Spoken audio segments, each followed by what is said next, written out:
కాపు ఉద్యమ నేత, కాపు సామాజిక వర్గానికి, కాపు జాతికి పెద్ద ముద్రగడ్డ పద్మనాభం. ఆయన త్వరలో జనసేన తెలుగుదేశం పార్టీ కూటమిలో చేరబోతా ఉన్నాడు. జనసేనలోనే చేరే అవకాశం ఎక్కువ ఉంది, అయినా ఆ కూటమిలో భాగస్వామి అవుతాడు. తెలుగుదేశం పార్టీలో చేరినా ఆశ్చర్యం లేదు, స్పష్టత ఇచ్చాడు. ఇప్పటికే జనసేన నేతలు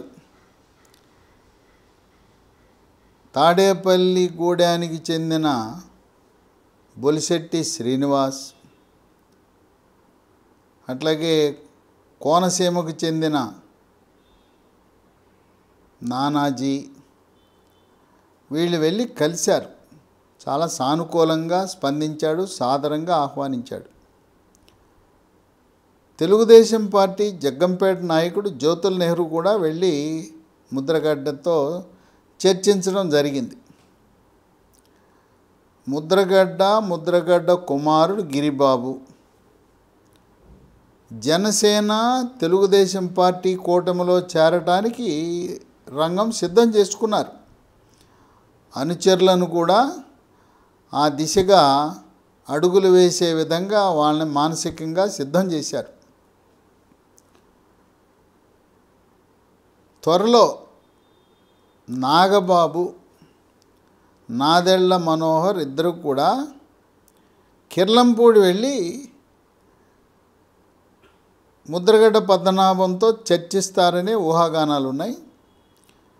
తదుపరి పవర్ స్టార్ పవన్ కళ్యాణ్ కూడా కిర్లంపూడి వెళ్ళి సాదరంగా పెద్ద ఆయన్ని ఆహ్వానించి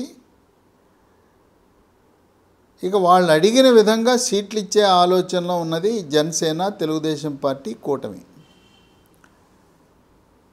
ముద్రగడ్డ ఆలోచన ఏంటంటే ముద్రగడ్డ పద్మనాభం పిఠాపురం నుంచి పోటీ చేయాలనుకుంటున్నాడు. ఆయన 2009 తర్వాత రాజకీయాల్లో, ప్రత్యక్ష రాజకీయాల్లో క్రియాశీలకంగా లేడు. 2009లో కాంగ్రెస్ పార్టీ తరపున పిఠాపురంలో పోటీ చేశాడు. అప్పుడు పీఆర్పీ పార్టీ తరపున వంగా గీత పోటీ చేసి వంగా గీత పీఆర్పీ పార్టీ తరపున విజయం సాధించింది. కాంగ్రెస్ పార్టీ తరపున ముద్రగడ్డ పద్మనాభం ఓటమి చెందాడు. కుమారుడు గిరిబాబుని పత్తిపాడు నియోజకవర్గంలో శాసనసభకు, ముద్రగడ్డ పద్మనాభం పిఠాపురంలో పోటీ చేయాలని ఆలోచనలో ఉన్నారు. వీళ్ళల్లో ఇద్దరిలో ఎవరైనా కూడా జనసేన తెలుగుదేశం కూటమి వాళ్ళ ఆలోచన ప్రకారము కాకినాడ లోక్సభకు పోటీ చేయాలన్నా కూడా ఆలోచిస్తారు. 1999లో ముద్రగడ్డ పద్మనాభం కాకినాడ లోక్సభకు పోటీ చేసి తెలుగుదేశం పార్టీ తరపున విజయం సాధించాడు. ఇక్కడ కుమారుడు గిరిబాబుని రాజకీయంలో ప్రవేశపెట్టాలనే ఆలోచన ముద్రగడ్డ పద్మనాభానికి. ఇంకోటి ఏంటంటే జనసేన అధినేత ఒక బహిరంగ లేఖ రాశాడు. మనమందరం కలిసి ఉండాలి, కాపు జాతి ఐక్యంగా ఉంటేనే సమాజంలో గౌరవం ఉంటుంది, రాజకీయాల్లో మనకు గౌరవం ఉంటుంది. ఏదైనా రాజ్యాధికారం మనకు దక్కాలంటే, అంచెలంచెలుగా ఎదగాలంటే కాపు సామాజిక వర్గం ఒకే మాట, ఒకే బాట మీద ఉండాలి. నేను దానికి సహకరించడానికి సిద్ధంగా ఉన్నాను. నా తలుపులు ఎప్పుడూ తెరిచే ఉంటాయి.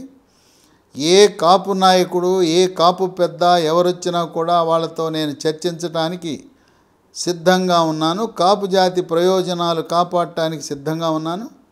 మనం రాజ్యాధికారం రావాలంటే కేవలం కాపులే కాకుండా అన్ని సామాజిక వర్గాలతో సత్సంబంధాలు, సోదరభావంతో మెలగటం ద్వారా మనం ఎదగచ్చు అని లేఖకు స్పందించాడు ముద్రగడ్డ పద్మనాభం. అయితే ముద్రగడ్డ పద్మనాభం పిఠాపురం నుంచి పోటీ చేసి గెలిస్తే ఆయన తప్పకుండా క్యాబినెట్లో స్థానం లభిస్తుంది. మంత్రిగా ఆయన ఆ గౌరవం ముద్రగడ్డ పద్మనాభానికి ఇస్తారు. ఈ జనసేన నాయకులు వెళ్ళారు, తెలుగుదేశం నాయకులు వెళ్ళారు, మేమేం తక్కువ తిన్నామని చెప్పి తోట త్రిమూర్తులు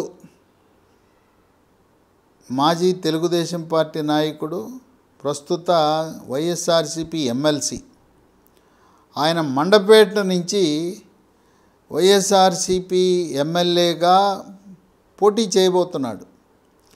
ఆయన ముద్రగడ్డ పద్మనాభము సొంత గ్రామమైన కిర్లంపూడి రావడానికి రంగం సిద్ధం చేసుకున్నాడు వచ్చి మాట్లాడాలని. ఆ నోట ఈ నోట పత్రికల ద్వారా సమాచారం ముద్రగడ్డ పద్మనాభానికి తెలిసింది. ఆయన చాలా ఘాటుగా స్పందించాడు. నేను ఎవ్వరు కాదు, తోట త్రిమూర్తులు కాదు, వైఎస్ఆర్సీపీ నాయకులు ఎవరొచ్చినా నేను కలవను, కలవటానికి నాకు ఇష్టం లేదు, మీ పని మీరు చేసుకోండి, సమయం వృధా చేసుకోవద్దు, నేను జనసేన తెలుగుదేశం పార్టీ కూటమిలో చేరటానికి నేను సిద్ధమయ్యాను, ఒకవేళ ఏదీ లేకపోతే ఇంట్లోనే కూర్చుంటాను, కానీ ఎట్టి పరిస్థితులలో వైఎస్ఆర్సీపీ పార్టీ గురించి ఆలోచించను అని చెప్పి ఆయన వైఎస్ఆర్సీపీ పార్టీ పట్ల ఆయనకున్న విముఖతను వ్యక్తంపరిచాడు. ఇది వైఎస్ఆర్సీపీ పార్టీకి ఒక షాక్ లాంటిదే. ఆయనతో ఒక పక్క మాటలు మాట్లాడుతూనే ఉన్నారు. మొత్తం అక్కడుండే తూర్పుగోదావరి జిల్లాలో ఉండే 19 శాసనసభ సీట్లకు అభ్యర్థులను ఖరారు చేసేసారు. ఏదైతే పత్తిపాడు గిరిబాబుకు ఆశిస్తున్నాడో వైఎస్ఆర్సీపీ పార్టీ వాళ్ళు ముద్రగడ్డతో చర్చలు జరుపుతూ ఉన్నారు. పత్తిపాడికి పరుపుల సుబ్బారావును ప్రకటించేశారు. పిఠాపురం ముద్రగడ్డ పద్మనాభం నేను పోటీ చేస్తాను అడుగుతుంటే అక్కడ కాకినాడ లోక్సభ ఎంపీగా ఉన్న వంగా గీతం తెచ్చి పిఠాపురంలో పెట్టేశారు, ప్రకటించేశారు. మీరేంటండి మాతోనే మాట్లాడుతుంటారు, మాట్లాడుతూ అభ్యర్థులు మేము ఏ సీట్లు కోరామో ఆ సీట్లలో అభ్యర్థులను పెట్టేసి ఇంకా మాతో మీరు వచ్చి మాతో మాట్లాడటం ఏంటి, మాకు ఏ రకమైన ఇష్టం లేదని వైఎస్ఆర్సీపీ పార్టీని ఓడించి జనసేన తెలుగుదేశం పార్టీ కూటమిని గెలిపించాలనే బలమైన సంకల్పంతో ముద్రగడ్డ పద్మనాభం రంగంలో దిగుతున్నాడు కనుక ఆంధ్రప్రదేశ్ రాష్ట్రంలో ఉండే కాపు, తెల్లగ, బలిజ ఈ కులాలన్నీ కూడా ఒకే మాట ఒకే బాటగా ఈసారి జనసేన తెలుగుదేశం కలిసి వస్తే బీజేపీ కూటమిని గెలిపించడానికి రంగం సిద్ధమైంది. 2014లో తెలుగుదేశం పార్టీ అధికారంలో రావడానికి కూడా ఆనాడు కాపు సామాజిక వర్గం సహకరించింది. పవర్ స్టార్ పవన్ కళ్యాణ్ అభ్యర్థులను పోటీ పెట్టకుండా సహకరించడం వల్ల, ప్రచారం చేయటం వల్ల కాపు సామాజిక వర్గం బలంతోనే చంద్రబాబు నాయుడు 2014లో ముఖ్యమంత్రి అవ్వటం అనేది అక్షర సత్యం.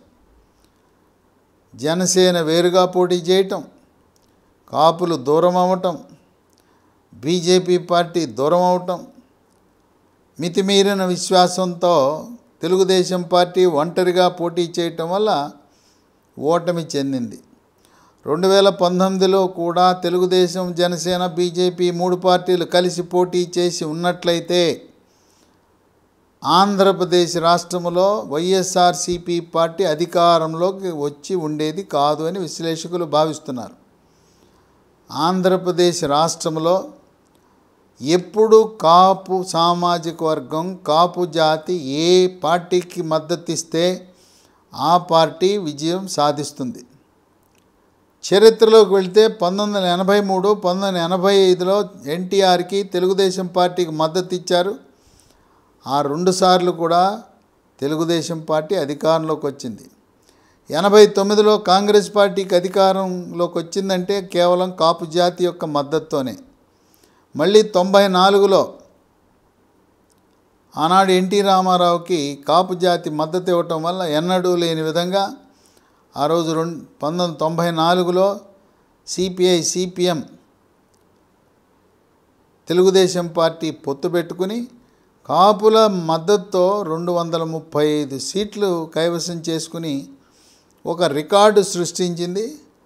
ఇప్పుడు 2024 ఎన్నికలు కూడా 1994లో ఏ విధంగా తెలుగుదేశం పార్టీ విజయం సాధించిందో అదే విధంగా ప్రభంజనం ఉంటుందని విశ్లేషకులు భావిస్తున్నారు. మళ్ళీ 99లో కూడా కాపు సామాజిక వర్గం చంద్రబాబు నాయుడిని, తెలుగుదేశం పార్టీని, బీజేపీని కలిపి ఆశీర్వదించడం వల్ల 99లో కూడా తెలుగుదేశం పార్టీ అధికారంలోకి వచ్చింది. 2004లో కాపులందరూ కూడా కాంగ్రెస్ పార్టీకి మద్దతు ఇవ్వటం, రాజశేఖర రెడ్డి గారికి మద్దతు ఇవ్వటం వల్ల 2004లో కాపుల సహకారంతో వైఎస్ రాజశేఖర రెడ్డి కాంగ్రెస్ పార్టీ అధికారంలోకి వచ్చిందనేది నిజం. 2009లో అప్పటికి పీఆర్పీ పార్టీ మెగాస్టార్ పెట్టడం, ఒంటరిగా పోటీ చేయటం, మెగాస్టార్కు సరైన సలహా సంప్రదింపులు, సరైన సలహాదారు లేని కారణం వల్ల ఆ పార్టీ విజయం సాధించలేదు. అయినా 18 సీట్లు గెలవటం అనేది విశేషం.